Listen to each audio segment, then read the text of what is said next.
In this video, I'll explain an algorithm for finding the uniqueness problem. So what do you mean by uniqueness means we have to check whether the given array list all the elements are distinct or not. So it will return simply if all elements are distinct, it returns true, otherwise it returns false. So for that, this is my algorithm, and my algorithm name is unique elements, and it will take one argument as array of size n. So these are the comments. So what these comments will say is, in this algorithm what we are trying to do. So determines whether all the elements in a given array are distinct. So what it will take an input? It will take an input as an array of size n. So array index starts from 0 and it ends with n minus 1. The output is it returns true if all the elements of your A are distinct, otherwise it returns false. So this is an algorithm for finding the uniqueness of array. So here it is my for loop, and I start my for loop from 0 to n minus 2. So why I will take here n minus 2 instead of n minus 1? Because n minus 2 is nothing but last between element. So I need not to compare that element with any other elements in my list. So that, see here, so now my j is always starts from I plus 1, because here my I is 0, then I start comparison with my first elements to last element.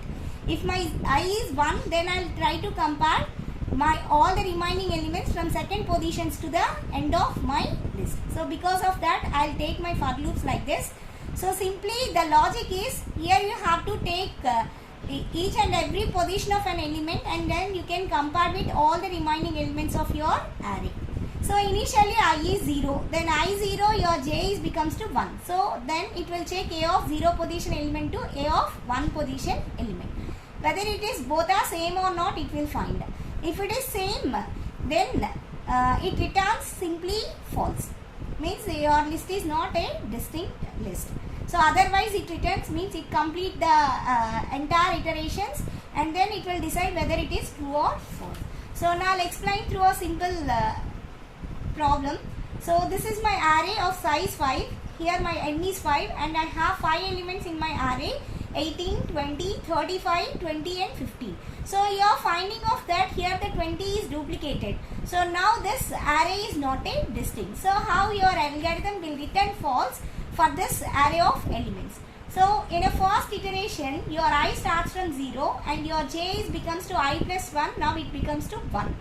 So A of 0 position element, that is 18, is compared with A of 1 position element, that is 20. So 18 equals to 20. No, these two elements are not equal. So then what's happening? Your internal loop JL gets increments and it will take the position 2. So now A of 0 position element is try to compare with A of 2 position element here. So 18 is compared with 35. So 18 is not equals to 35. So again the condition is failed. So again we have to increment your j. Now it becomes to 3. So A of 0 position element is compared with A of 3 position element. So now 18 equals to 20. Again the condition failed. So j get increments, it becomes 4th position. So A of 0th element is compared with A of 4th position element. That is 18 is compared with 15.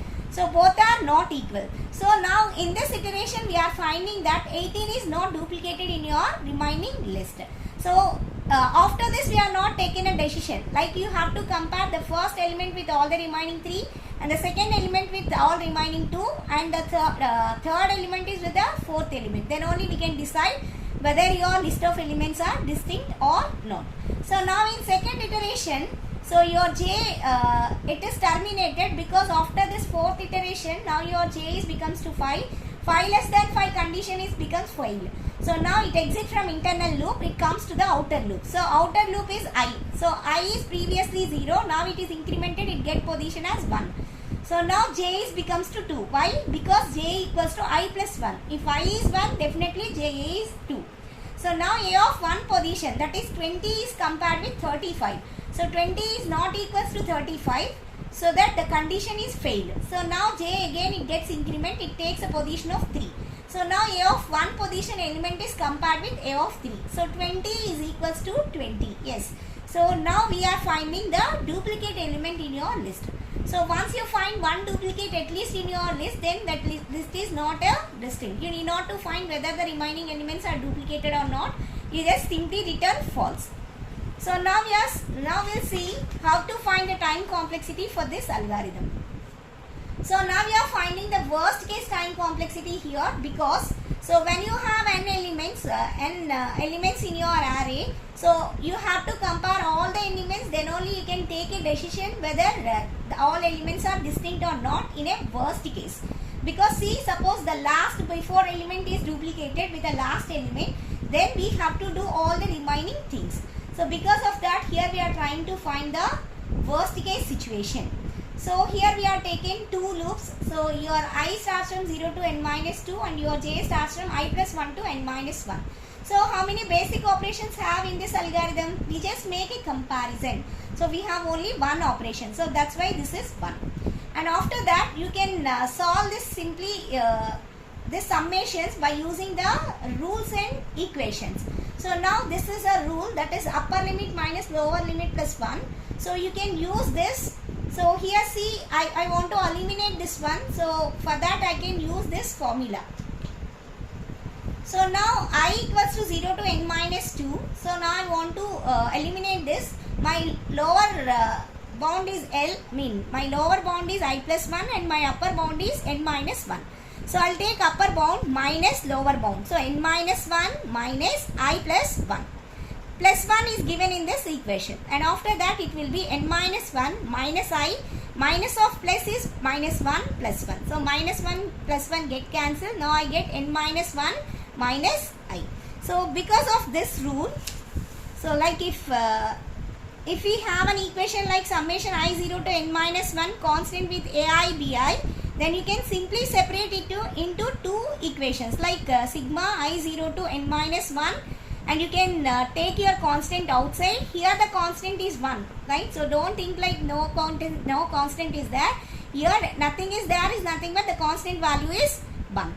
So now you can separate like this. So like I equals to 0 to n minus 1 and a of ai plus or minus, depends on the symbol here you are having, depends on that, you can separate it with plus or minus. So now it is the bi. So we can separate the thing like this. So n minus 1 is separated with I. So we can write the same like this. So now your I is 0 to n minus 2 and this is n minus 1. And here it is I0 to n minus 2 and this becomes I. So now you can simply say this is from summing of I elements. So now we have I is n. So we are trying to find sum of I elements. So that is, we can replace this formula simply by summing of n elements. So what is your n here? That is n minus 2. Now you can substitute n minus 2 in n. So we get this equation. See, n minus 2 multiplied with n minus 2 plus 1, because my n is n minus 2 by 2. And here it is minus. So now you can take this one. So this will becomes n minus 2 you can take outside. Now it becomes 1.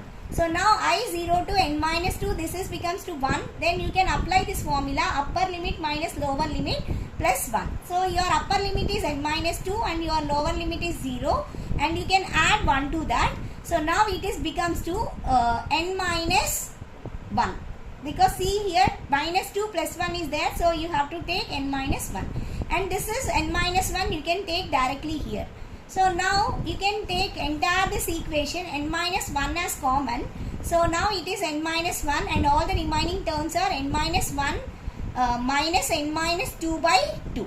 So now I can find the LCM of these two. So I get 1 here and 2 here. Now in 1 it will it multiplies with 2 times. So now I can multiply this term with 2. So now it is 2n minus 2 minus n, minus of minus, it becomes plus 2. So minus 2 plus 2 get cancelled. We are getting 2n minus n here, and here you are getting n minus 1. So now 2n minus n is nothing but n. So now this is n by 2. So simply you can simplify this. This will becomes n square minus n by 2. So you can simply write half n square minus half n. Right. So now you can put into nearby order of growth. So now it becomes 2, means you can remove your constant and you can take the exponential value, the upper exponential value of your n and you can consider that as your time complexity. So here is n square and n. The upper exponential is having for this. So now n square is my time complexity. So you can take the worst case situation, you can take big O notation. So here your answer is big O of n square. So this is the time complexity of this algorithm. Thank you.